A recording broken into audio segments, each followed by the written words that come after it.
Nah, alhamdulillah ya, kita bisa bertemu kembali di minggu kedua perkuliahan kita ya. Pak Edi kelihatan sedang di kelas ya, Pak Edi. Oke, jadi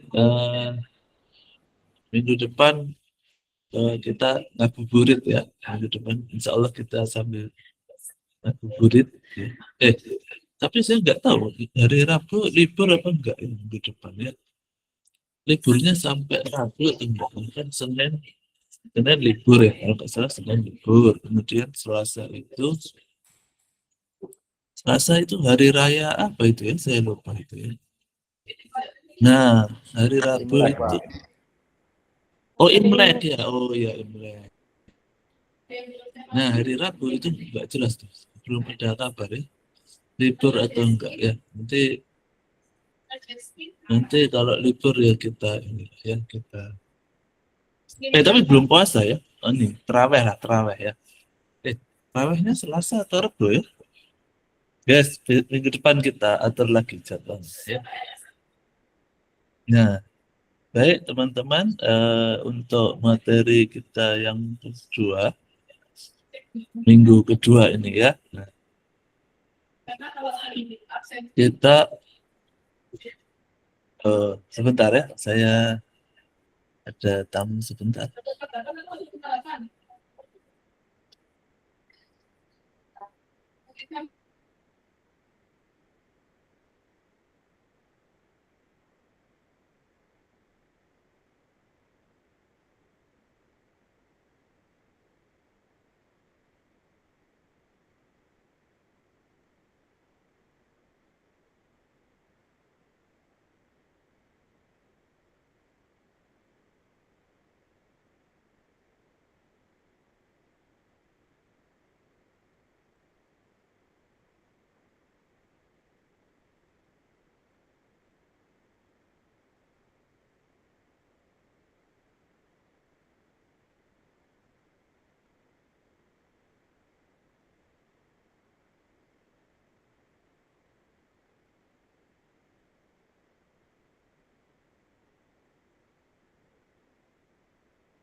Ya, ini tadi ada tamu ya, Pak Prodi ya. Nah, sedang membahas jadwal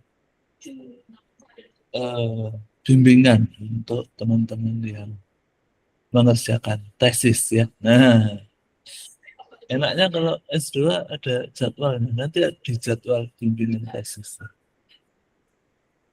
Kalau enggak soalnya suka lari-lari ya teman-teman. Baik, nah jadi materi kita yang kedua itu sesuai dengan RPS ya, adalah tentang Islamisasi ilmu ya. Baik, saya akan menampilkan slide-nya. Ada lagi yang belum panggil?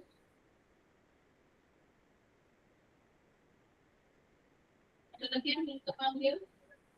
Juga baru masuk ya, dari mana juga?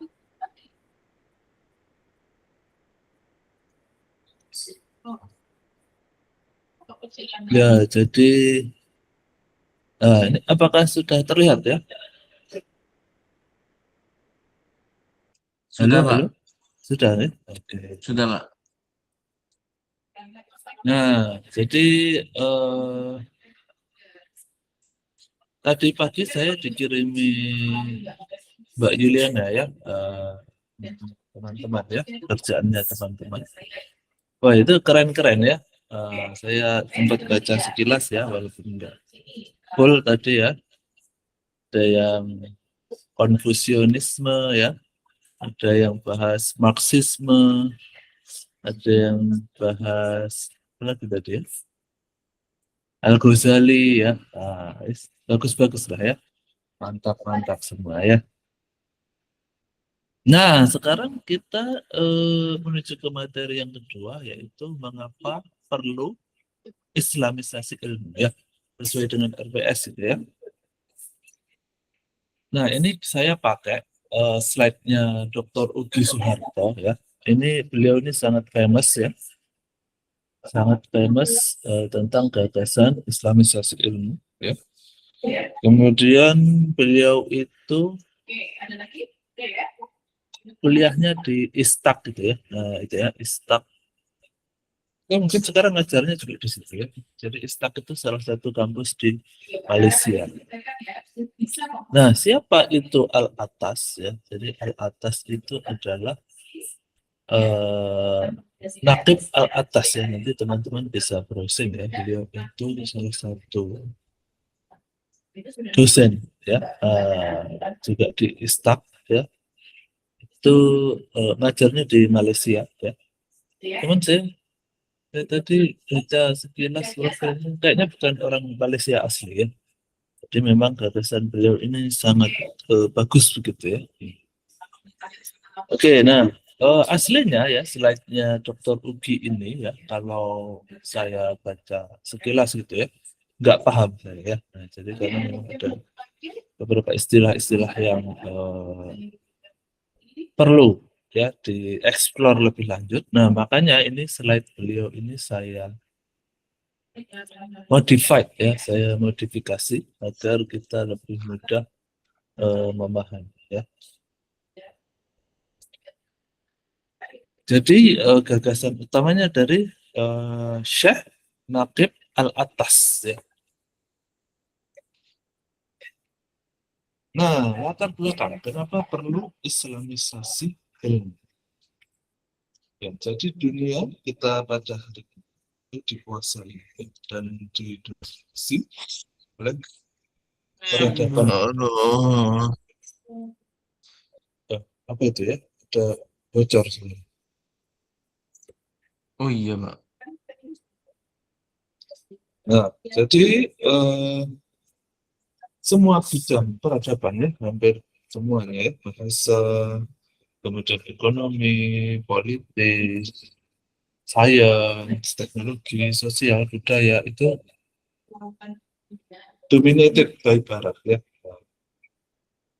Walaupun secara ini ya, secara teknologi, kalau sekarang ini nampaknya peradaban Cina ya, itu sekarang lagi ini tuh, lagi bangkit ibaratnya ya.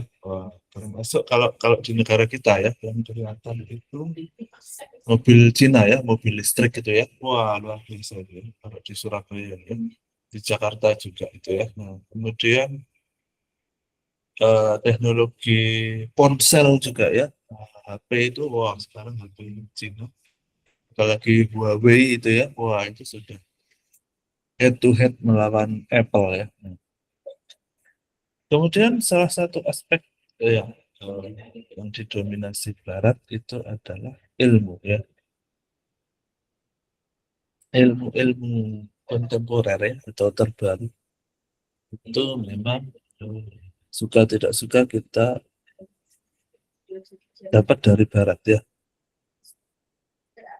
Memang kita serba sulit ya, mau cari dari Arab nggak ngerti bahasanya ya toh, bahasanya apa, bahasa Arabnya separuh-separuh. Mau belajar dari Cina juga tambah lebih sulit lagi. Akhirnya mau nggak mau kita dari Barat kan. Nah, masalahnya adalah ilmu-ilmu ini itu sudah dimasuki oleh unsur-unsur yang membentuk peradaban. Nah, maka kita akan mencoba memahami ya, unsur-unsur apa yang membentuk peradaban Barat. Nah, gitu ya. Jadi nampaknya ya, ini ya, teksnya ini adalah asli tulisannya Syekh Naqib Al-Atas ya, yang disitasi oleh Dr. Ugi ya. Kita coba bedah satu persatu. Jadi ketika beliau itu mengatakan Western Civilization ya, atau peradaban Barat, Berarti itu adalah sebuah peradaban yang ya, terfusi ya. Fusi itu apa ya? Fusi itu menyatu begitu ya. Secara historis menyatu budaya, filsafat, nilai-nilai, aspirasi gitu ya. Dari ancient Greece. Ancient Greece itu Yunani kuno. Ya. Kemudian Romawi ya. Kemudian amalgamation. Amalgamation itu apa ya? Biasanya ini dipakai sebagai istilah ketika menyatukan logam kalau misalnya. Jadi dua logam disatukan amalgamation. Nah, ini beliau memakai istilah ini. Jadi nilai-nilai atau filsafat Yunani kuno dan Romawi kemudian menyatu dengan Judaism. Berarti apa? Ajaran Yahudi dan Christianity ya sama Kristen ya. Kemudian itu dilengkapi atau diformasi lagi kemudian dengan Latin, Jerman, Celtic, sama Nordik. Nah, nanti akan kita explore lagi ya. Saya terus terang agak kurang paham tentang Latin, Jerman, Celtic, Nordik itu. Nah, makanya nanti saya tambahkan di slide ya. Jadi dari ancient Greece ya, mereka itu mendapat elemen-elemen filosofi sama epistemologi, ya toh? Kemudian fondasi-fondasi pendidikan, kemudian etika dan juga estetika, ya. Nah, itu kan cabang-cabang filsafat ya, kalau teman-teman paham ya.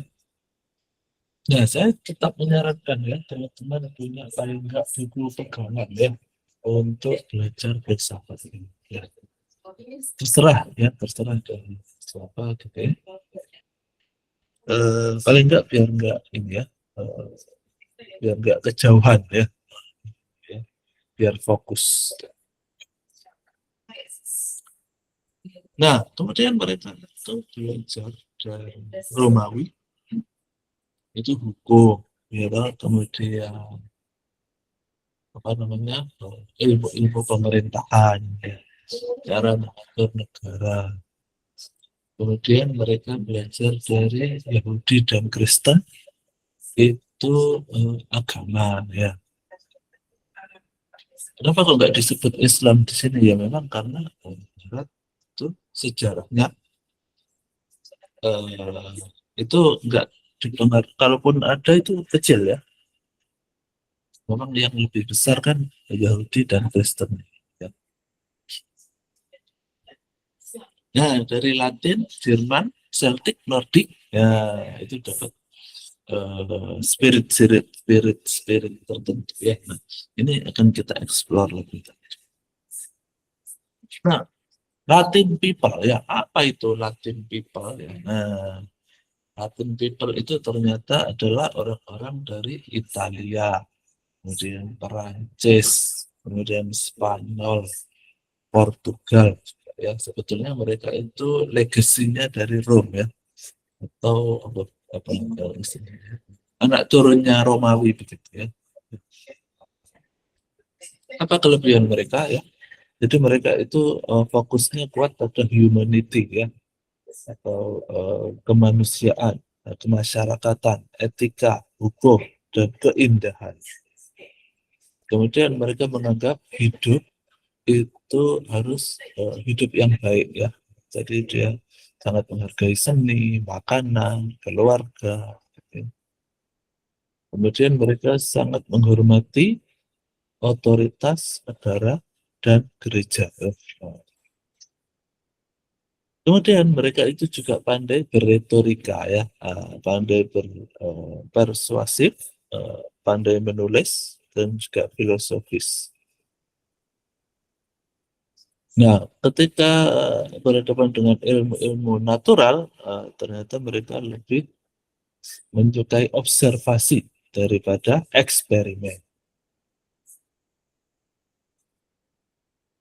Kemudian kalau ilmu fisikanya itu turunan dari metafisik dan etika. Secara teknologi, bangsa Romawi itu bagus di applied engineering ya, atau pembangunan. Tetapi kalau hukum itu kurang bagus ya. Nah, sekarang bagaimana dengan Jerman? Nah, orang Jerman ya, negara Jerman, habis itu negara Austria, kemudian Belanda, kemudian Swiss, dan juga Eropa Utara. Mereka sangat disiplin dan teratur gitu ya, struktur-struktur, kemudian bekerja itu sebagai kewajiban moral gitu ya. Dan mereka sangat rasional dan juga profesional. Dalam ilmu-ilmu natural berarti IPA ya, gampangnya begitu. IPA itu mereka sangat bagus dalam metodologinya. Kemudian dalam ilmu fisika itu bikin breakthrough ya, breakthrough itu apa ya bahasa Indonesia? Penemuan-penemuan itu banyak orang-orang Jerman ya, karena nggak salah kalau B.J. Habibie sekolahnya sampai ke Jerman ya. Nah, lalu dalam industri otomotif sudah tidak diragukan lagi ya. Mobil Jerman itu mantap gitu ya. Kemudian ada masyarakat Celtic. Masyarakat Celtic itu adalah bangsa Irlandia, bangsa Skotlandia, Wales, Brittany, Brittany itu dari Inggris, ya, Inggris. Ya, pre-Roman dan peripheral Europe berarti pinggiran Eropa ya. Mereka punya emotional bond ya. Artinya mereka sangat mencintai negaranya gitu ya. Sangat mencintai tanahnya, hutannya, lautnya gitu ya. Kemudian mereka itu punya tradisi oral ya, punya storytelling, punya puisi, punya apa namanya? Myth itu apa ya? Legenda-legenda gitu ya. Mitos-mitos. Nah, kemudian mereka itu melihat ilmu pengetahuan alam itu sebagai sesuatu yang hidup ya. Kemudian simbolis dan juga sacred. Sacred itu apa sih? Eh apa ya? Gimana menjelaskannya ya? Sacred itu sesuatu yang ini ya, sesuatu yang saya lupa dengan katanya dalam bahasa Indonesia ya. Jadi misalkan begini, kalau orang Islam eh, menganggap ya pernikahan itu sacred, nah, gitu ya. Sacred itu berarti apa ya? Suci, gitu ya. Sesuatu yang sakral, sakral, sakral ya. Bahasa Indonesia sakral, sacred itu sakral. Jadi sesuatu yang sakral menurut mereka ya. IPA ini ya, ilmu pengetahuan alam. Kemudian mereka itu juga eh,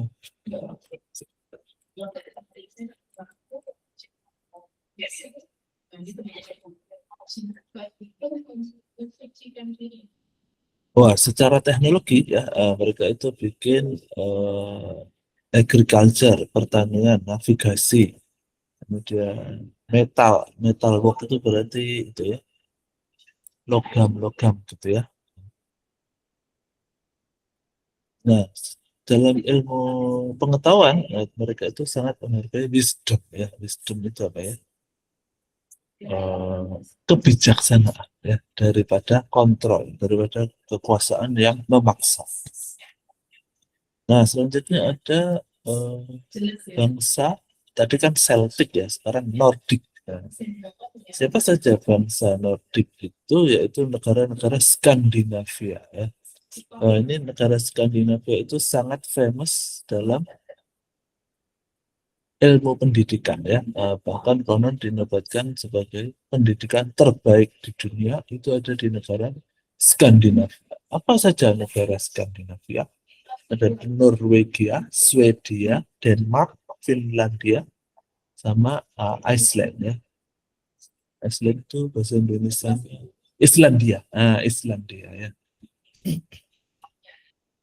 Nah, mereka memang sangat pragmatis ya. Nah, apa itu pragmatis? Nanti teman-teman bisa eksplor lebih lanjut ya. Pragmatis itu salah satu cabang filsafat juga ya. Tetapi intinya mereka itu menganggap bahwa what works matters itu berarti sesuatu itu baru dianggap bagus kalau dia ada manfaatnya. Nah, itu pragmatis ya. Jadi kalau orang pragmatisnya terlalu kuat, itu maka menganggap agama ya itu nggak penting ya karena dia nggak apalagi ritual-ritual agama yang tidak ada pengaruhnya langsung ke kehidupan, nah itu buat dia nggak penting ya. Nah, jadi mereka memang pragmatis dan realis ya. Kemudian mereka hierarkinya itu flat ya, berarti tidak bertingkat-tingkat gitu ya, apalagi berkasta-kasta ya. Makanya mereka sangat bagus itu ininya ya pendidikannya. Nah, kemudian mereka itu hidupnya juga simple, minimalis, efisien, fungsional. Nah, kemudian mereka itu juga fokus pada lingkungan, ekologi. Kemudian apa namanya? Sustainability ya, atau keberlangsungan.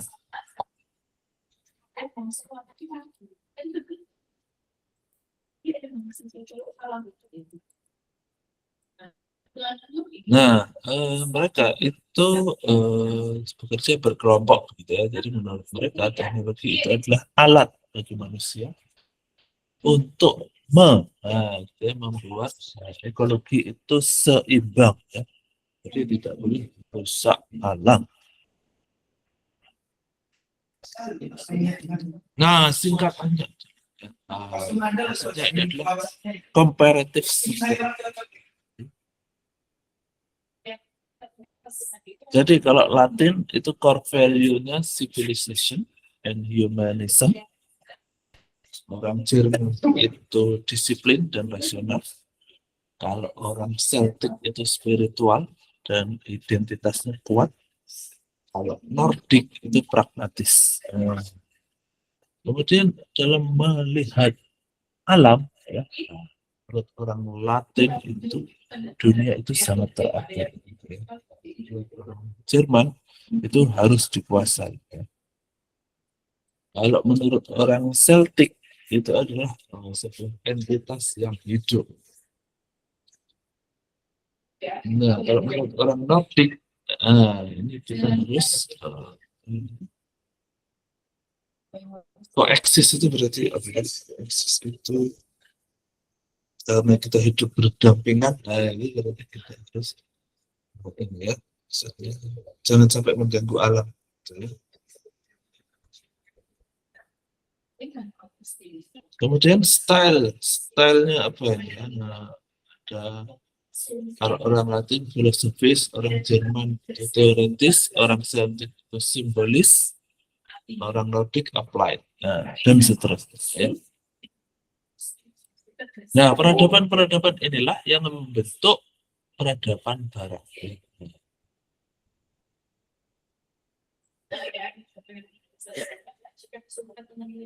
Nah, peranan Islam dalam peradaban Barat. Jadi, menurut Naqib Al-Atas, ya Islam itu sebenarnya juga sudah memberi signifikan contribution ya kepada apa namanya peradaban Barat. Tetapi spiritnya itu ya, scientific spirit Islamnya itu di recast ya, di remolded. Gitu ya. Apa itu maksudnya? Ya, maksudnya itu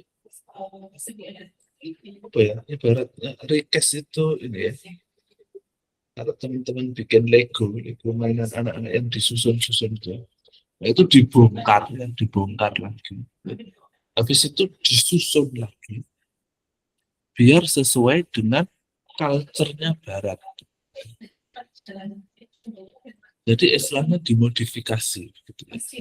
Sehingga menurut beliau, Fusi dan amalgamasinya itu ini ya, apa namanya, menjadi dualis, gitu ya. Menjadi dualisme. Apa itu dualisme? Berarti ada dua pandangan yang berbeda.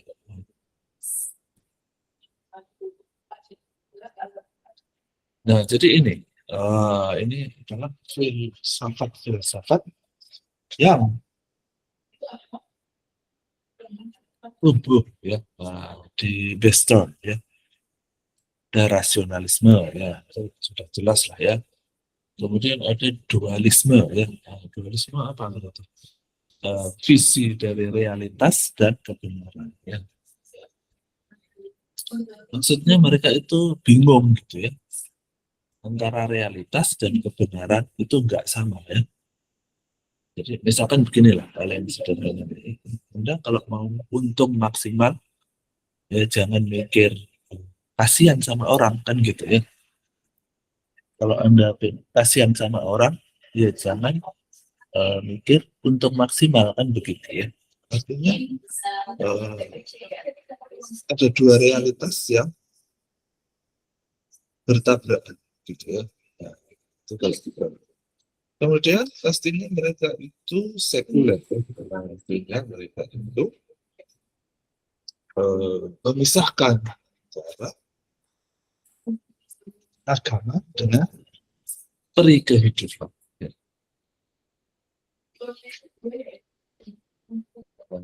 Kemudian juga humanisme, kemudian tragedi. Nah, ini biar jelas, itu saya explore lagi ya, sehingga slide-nya menjadi beranak pinak ya. Nah, ini ada penjelasannya juga.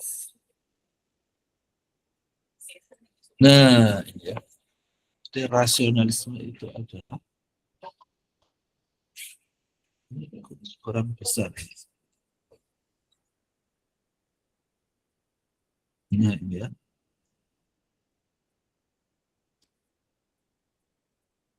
Rasionalisme percaya bahwa human reason dan intelek itu cukup untuk memenuhi realitas dan menjadi guide dalam kehidupan manusia.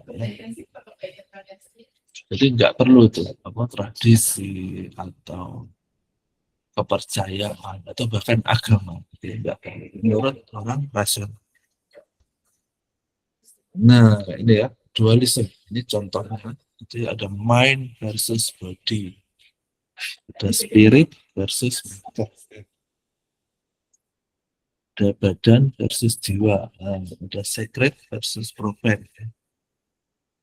Jadi akhirnya mereka bingung kan, gitu ya. Conflicting ya, gitu ya.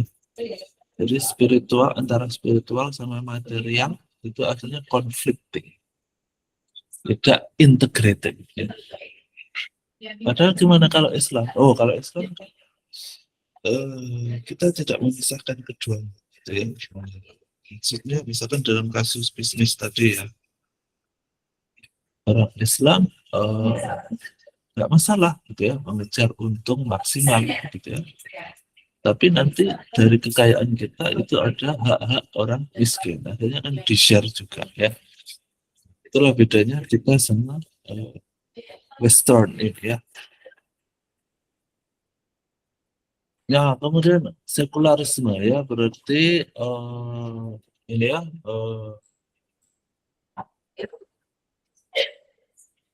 terpisah ya antara ekonomi, politik, kehidupan, progres gitu ya, sama religion ya. Jadi menurut mereka religion itu private ya. Jadi nggak usah bawa agama di ekonomi, di politik, di pemerintahan, di ilmu pengetahuan bahkan. Ya. Nah, padahal kalau Islam nggak bisa, nggak ada sekularisme dalam Islam itu. Nggak bisa agama itu bisa dari kehidupan. Orang Islam itu mengatur dari bangun tidur sampai tidur lagi kan. Jadi nggak bisa sekuler. Kan kalau konsep sekuler itu teman-teman misalkan Kristen gitu ya. Ya sudah Senin sampai Sabtu bekerja keras gitu ya. Nanti ibadahnya hari Minggu, nah itu wis uh, full ke agama kan begitu. Tapi di luar itu yus agama nggak dipakai kan gitu ya. Tapi kalau Islam kan nggak bisa orang kita sholat 5 kali gitu ya. Kemudian bekerja itu juga ibadah. Nah, ya, jadi ya, tidak ada konsep sekuler dalam Islam. Humanisme. Nah, menurut aliran humanisme itu ya, jadi manusia itu dianggap sebagai self-sufficient moral agent. Jadi manusia itu sudah cukup bermoral, gitu ya, sudah bisa membedakan antara baik dan buruk. Gitu ya. Nah, jadi bagi orang dewasa, ya, jadi nggak usah lah agama itu ngatur-ngatur gitu ya, yang benar apa dan salah apa. Ya orang sudah bisa mikir sendiri. Nah itu bahayanya kalau pakai humanism ya. Nah kemudian ada yang namanya tragedi. Apa itu maksudnya?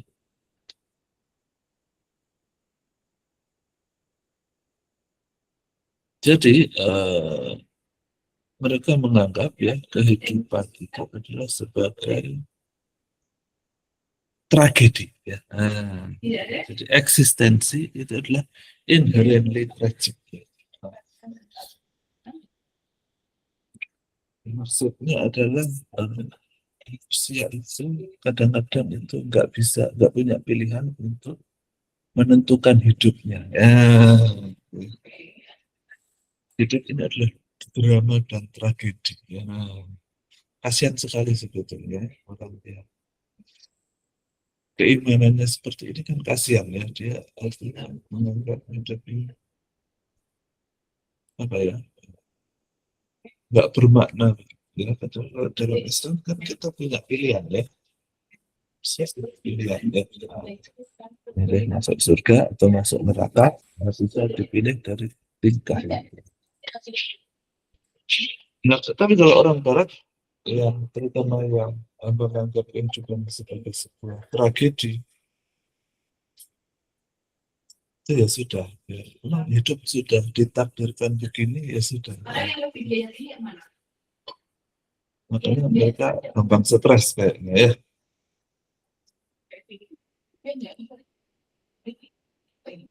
Nah, apa impact ya dari aliran-aliran filsafat tadi ya terhadap ilmu ya? Ada rasionalisme, ada sekularisme, dualisme, tadi lagi satu tragedi. Nah, elemen-elemen inilah yang membuat ya sistemisasi ilmu itu ya kemudian menjadi terwesternisasi ya. Jadi civilization-nya itu punya roh filsafat-filsafat tadi gitu ya. Termasuk dalam ilmunya. Sehingga ibaratnya ilmu itu adalah pisau, tadinya dia netral ya, karena dia kena pengaruh rasionalisme, sekularisme, kemudian dualisme, humanisme, gitu ya. Itu akhirnya nggak netral lagi. Nah, nggak netral lagi dia. Nah, disitulah arti pentingnya ya Islamisasi ilmu. Ya.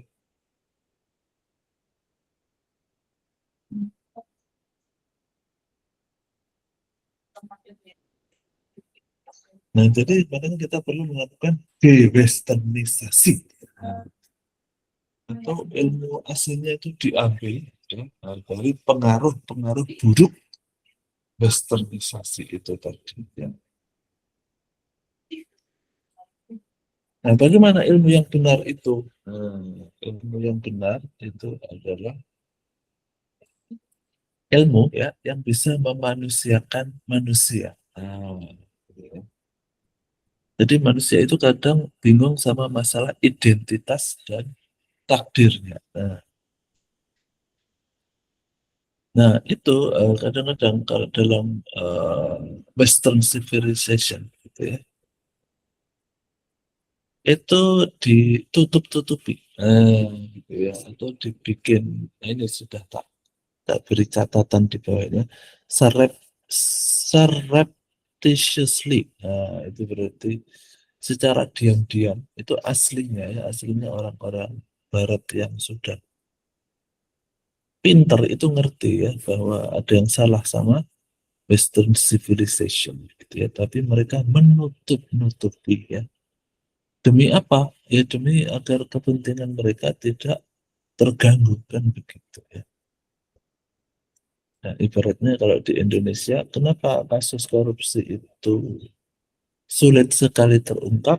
Ya karena kalau terungkap nanti banyak pihak yang kena, kan begitu. Sehingga gimana pun caranya itu secara berjamaah harus ditutup-tutupi. Nah, nah, ilmu yang dihasilkan peradaban Barat ya, itu penuh dengan problema karena kehilangan tujuan utamanya ya, gitu ya, justru membuat hidup manusia itu menjadi chaos, uh, daripada damai dan berkeadilan. Kemudian pengetahuan atau knowledge itu kelihatannya itu real, padahal justru sebenarnya menghasilkan confusion atau kebingungan and skepticism ya, atau uh, skepticism itu berarti selalu ragu-ragu.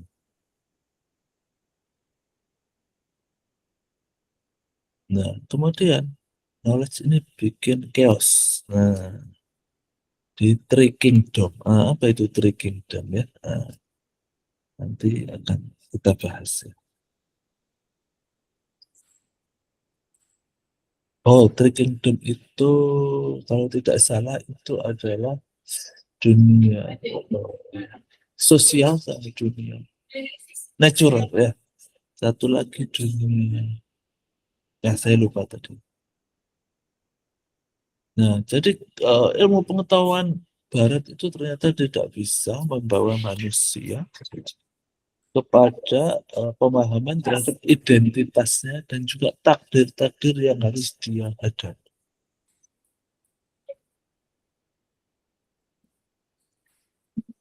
Nah, bagaimana dengan isu epistemologi?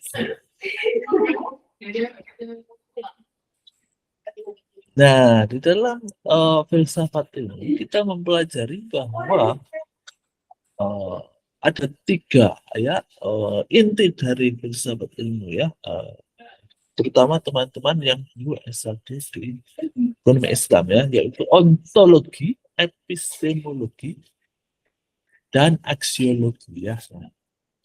Kemudian ya, nanti silahkan dibuka kembali ya pelajaran itu gitu ya.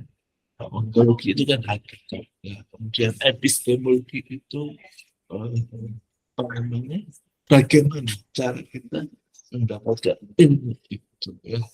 Dan kemudian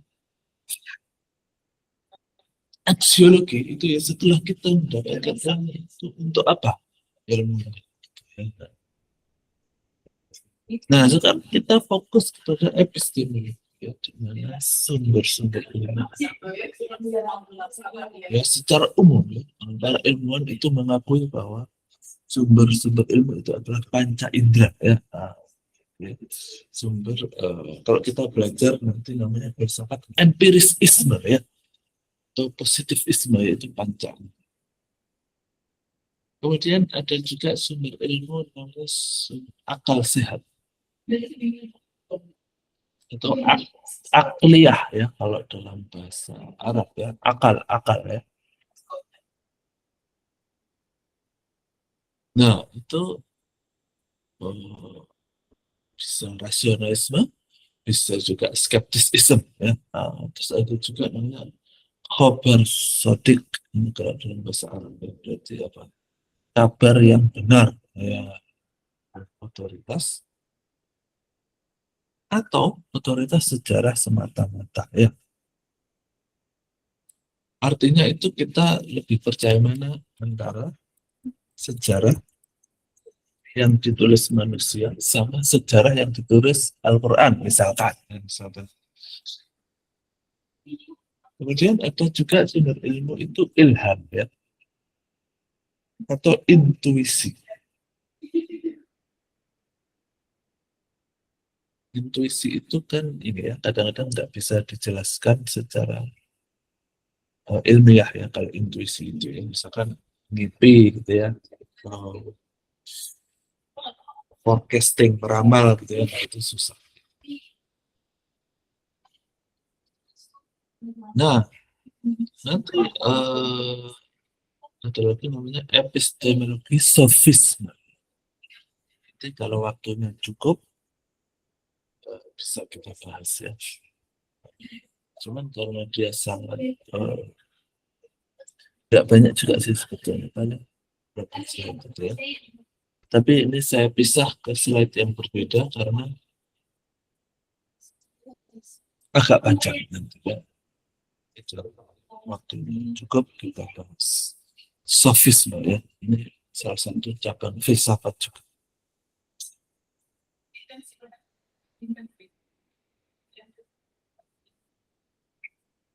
Nah,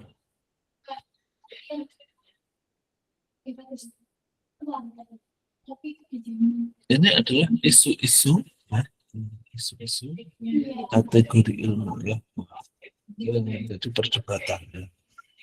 Jadi ada ilmu fardhu ain, ada ilmu fardhu kifayah, ada ilmu makrifat, ada ilmu sains. Kemudian hari ini ilmu pengetahuan menganggap dirinya ilmu yang lain dianggap bukan ilmu, gitu ya. Dan ilmu pengetahuan itu tidak dibimbing oleh ilmu pengenalan. Manusia tahu tentang alam ini, kita belajar fisika, biologi, tetapi manusia tidak tahu akan dirinya sendiri dan penciptaan. Maksudnya ini ya, orang-orang barat itu ya. Ada juga yang keliru menjadikan ilmu fardu kifayah sebagai penilai ilmu fardu ain. Maksudnya kebaliknya kan.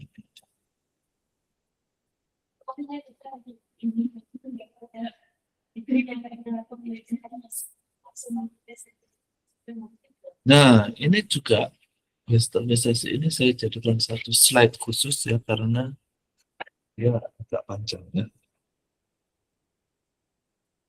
Ini Al-Quran dinilai sebagai hermeneutika, Islam dilihat sebagai budaya ya. Islam dekonstruksi dan orientalisme. Nah, makanya itulah perlunya Islamisasi disiplin ini ya. Terus kita Islamkan. Oke, karena waktunya masih ada ya, kita akan bahas yang saya pecah tadi ya.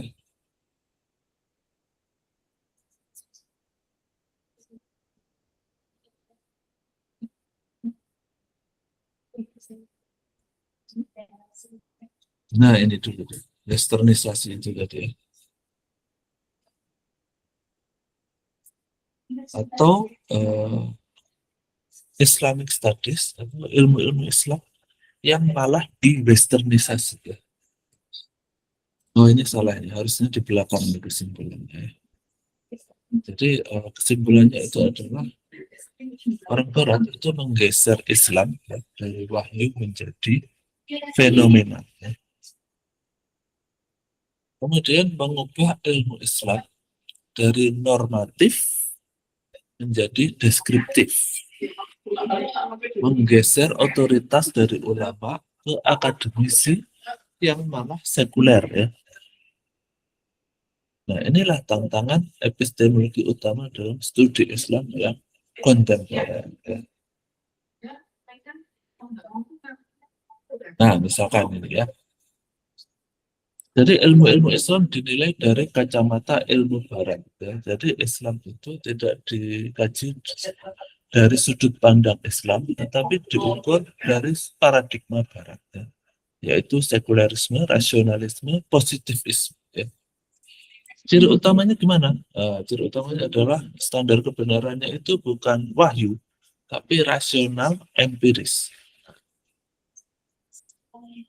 Jadi misalkan ilmu tafsir, ilmu hadis, ilmu akidah, itu tidak diperlakukan sebagai normatif, tetapi sebagai produk historis. Ya. Maksudnya gimana? Ya? Maksudnya jadi orang-orang Barat, ya, itu mereka belajar tafsir, belajar hadis, belajar fikih, itu tapi nggak dipakai, gitu ya, cuma sebagai pengetahuan. Jadi contoh paling gampangnya adalah ketika teman-teman pernah belajar membaca sejarah tentang orang Belanda yang namanya Snoep Horgranger, ya, itu di Aceh sana dia dulu sejarahnya. Dia itu konon katanya dia itu ini ya apa namanya hafal Al-Quran ya. Nah, tapi ya nggak dipakai, jadi hafal aja ya. Nah, terus dipakai untuk apa justru ya? Nah, keilmuannya itu dia pengen belajar mengenal Islam itu justru agar orang Belanda itu bisa memahami kelemahannya orang Islam itu apa. Nah, itulah yang disebut dengan ini ya.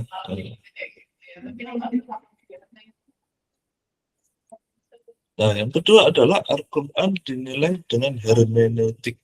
Hmm, kecil sekali.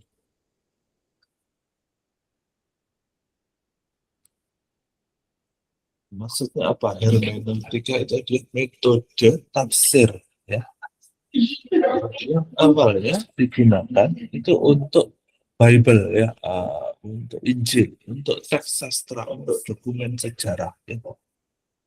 Nah, ketika hermeneutika ini ya, atau ilmu, ini salah satu cabang ilmu bahasa ya, itu diterapkan pada Al-Quran, maka Al-Quran itu dianggap sebagai teks. Kemudian maknanya relatif dan bisa berubah. Sehingga apa namanya, ayat dan hukum dan akidah itu bisa dianggap tidak lagi relevan dengan perubahan zaman. Ya.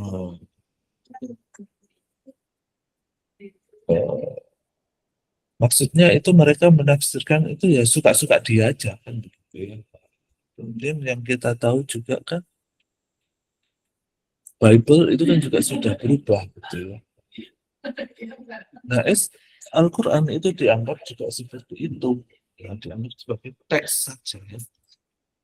Jadi dianggap sebagai teks sastra. Padahal Al-Quran itu kalau orang Islam sejati itu bukan cuma tulisan sastra ya, itu adalah wahyu ya. Nah, itu yang mereka nggak tidak memahami. Jadi wahyu itu adalah kalamullah, itu kan perkataan Tuhan ya. Ya mereka menganggap Al-Quran itu seperti buku biasa. Nah, kemudian agama Islam dilihat sebagai bagian dari budaya. Ya. Jadi Islam dianggap bukan wahyu ilahi. Islam itu adalah produk budaya Arab. Ya. Ibadah itu adalah budaya. Oh, jadi misalkan gitu ya, kalau ini, nggak usah jenggotan lah, kan jenggotan itu orang Arab ya, kan orang Indonesia itu nggak pakai jenggot gitu ya, nanti kemudian nggak pakai apa sorban, kan sorban Arab, pakainya kopiah gitu ya. Nah, ada yang salah, ada juga yang benar kan begitu ya. Yang saya paham, jenggot itu kan sunnah ya, sunnahnya Rasulullah, yaitu ini. debatable memang ya. Memang ada yang ya kan kalau sunnah nggak wajib kan gitu. Nah itu ini ya apa namanya akhirnya kalau orang kebablasan kan dianggap besi itu budaya Arab aja gitu ya. Atau pakai gamis gitu ya. Nanti lama-lama akhirnya Islam dianggap sebagai produk budaya bukan agama ya. Nah masalahnya kadang-kadang orang Islam juga katut gitu ya, katut westernisasi ini ya. Jadi dianggap ritual-ritual agama itu yes ini produknya Arab saja. Nah, makanya pentingnya orang Islam itu belajar Al-Quran dan hadis eh, dari sumber aslinya begitu loh, bukan dari kacamata barat.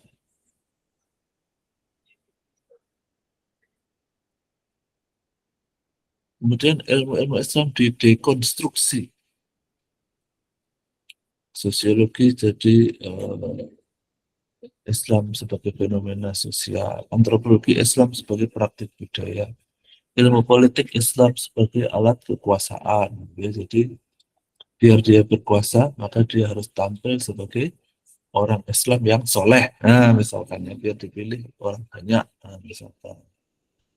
Jadi fokusnya bukan apa yang benar menurut Islam, tetapi bagaimana Islam ini berfungsi untuk menggolkan rencana pribadinya kan begitu. Ulama dianggap sebagai aktor sosial, bukan padahal kalau hadisnya itu kan al ulama warisatul anbiya kan pewaris ilmu dan nabiya. Ya. Nah, ini yang bahaya ya. Jadi eh, saya pernah mendengar kabar itu bahwa di kampus-kampus Islam di ibu kota ya, di Jakarta sana itu ada salah satu kampus itu yang sudah mulai seperti ini ya, westernisasinya ya. Jadi mereka belajar ekonomi Islam ya, konon kabarnya itu ya, tetapi mereka tidak melaksanakannya ya, karena menganggap ekonomi Islam itu sebagai sebuah fenomena. Jadi kasarnya itu mereka paginya belajar ekonomi Islam, malamnya dugem ya, gitu ya. Jadi eh, Islamnya itu dianggap sebagai sesuatu untuk dipelajari, tapi bukan sesuatu untuk dipakai. Nah, itu bukan sesuatu untuk dihayati. Ya. Wah, ngeri sekali itu ya. Nah, ini Islamic Studies dipandang dari orientalisme ya.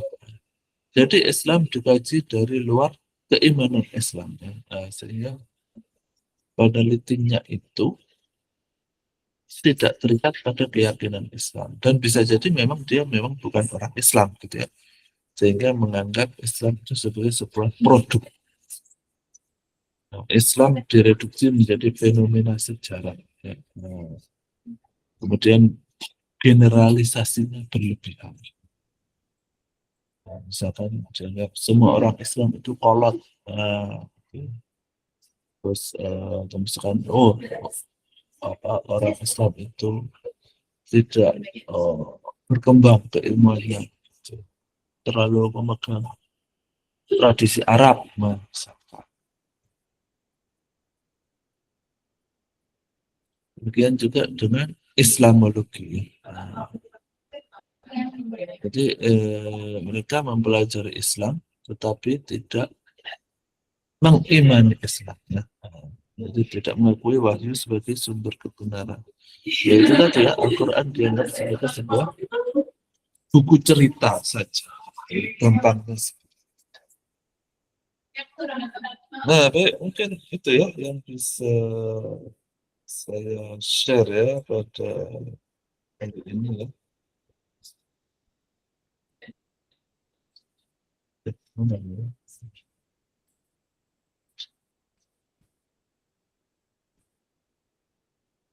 Tentang eh, Islamisasi ini. Ya. Jadi memang sangat menarik ya. Menunjukkan bagaimana orang Barat itu saking ketakutannya sama Islam, ya apalagi kalau teman-teman sekarang lagi ngikuti tren yang ini ya, kasus Epstein itu ya, nah yang seru lagi itu ya. Jadi itu teman-teman ini harus selalu terbuka ya dengan informasi. Apalagi ini nggak tahu ini ya, Donald Trump ini ya makin nggak karu-karuan ini ya. China siap-siap ini. Ya memang kita sudah mendekati akhir zaman ya. Baik, mungkin ada pertanyaan yang bisa disampaikan sebelum kita akhiri pertemuan kita pada hari ini.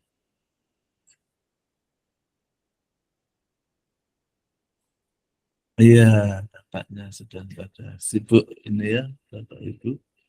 Tapi nanti kalau sudah nggak sibuk ya, mungkin bisa didengar ulang ya, record perkuliahan kita pada hari ini ya. Nanti kalau perlu saya kirim ini ya, slide-nya ya. Nanti saya kirim slide-nya, mungkin Mbak Yudina bisa mengingatkan saya kalau saya lupa ya. Itu bisa dipelajari di rumah. Kalau ada yang tidak paham, bisa kita diskusikan lebih lanjut. Baik, kita akhiri perkuliahan kita pada hari ini ya. Terima kasih. Saya sangat bersyukur bisa, maksudnya nggak harus malam gitu ya. Nah, karena kalau malam agak susah juga ya. Apalagi nanti kalau sudah bulan puasa itu tambah susah ya. Karena harus terawih ya. Nah, baik. Terima kasih teman-teman atas kehadirannya sore ini. Kita akhiri dulu dengan akhir majelis. Subhanallah. Astagfirullahaladzim. Terima kasih atas perhatiannya. Ini saya record. Nanti kalau sudah ini apa maksudnya kalau sudah tersave nanti bisa saya share ya. Saya akhiri. Wassalamualaikum warahmatullahi wabarakatuh. Waalaikumsalam warahmatullahi wabarakatuh. warahmatullahi wabarakatuh. Nggih. Nuwun Pak Wahyu.